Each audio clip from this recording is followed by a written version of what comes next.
Hello friends, welcome to my channel. In this video, we are going to see the provisioning norms in non-performing assets. In my last video, we have seen the concept of non-performing assets, and we have seen non-performing assets are those assets which poses problem for the bank for its recovery. We see that these are those assets where the bank had not received the interest or the principal in time. And what is that time? The Reserve Bank of India has stipulated 90 days norms to classify an asset as a non-performing asset. And we have also seen that non-performing assets has got three different types: substandard, doubtful and loss. In this video, we will see that the banks once classified the assets as substandard, doubtful and loss is also required to make appropriate provision. Before I explain you what are the provisioning norms, I first explain you what is provisioning. Provisioning means, you see, non-performing assets means these are those assets where there are chances that the bank will not receive the money and therefore there is a chance for making loss.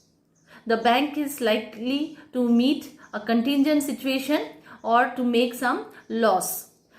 But as a good practice, we have to ensure that the bank do not suffer that critical loss due to NPA, and therefore whenever the bank gets a hunch that there are problems associated with the repayments, the banks are required to make appropriate provision. Provisioning is nothing but you are trying to take out from profit some amount because of the likely loss that the bank feels is going to experience in future. So you are just keeping aside some money so that you can absorb that shock as and when it arises. Now let's understand what is the percentage of provision that you have to maintain for each categories of non-performing assets. Let's talk from the last category, that is the loss assets.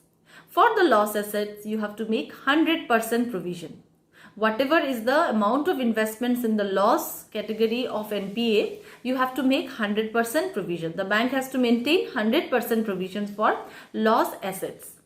Coming to the doubtful assets, what percentage will be maintained as a provision for doubtful assets? We will split up the doubtful assets into two parts. One is the secured portion, another one is unsecured portion. Secured means those advances which is backed by some security, whereas unsecured means which is not been backed by security.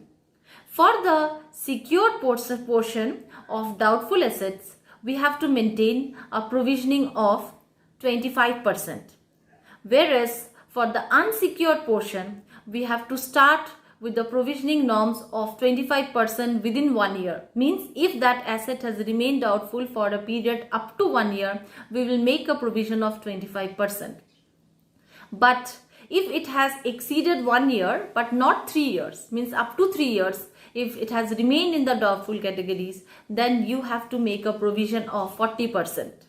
And beyond 40%, you have to make 100% provision for that category of assets. So remember, for the doubtful category, we have to see the secured and unsecured portion. For the secured portion, we maintain 25%, whereas for the secured portion, we maintain 25%.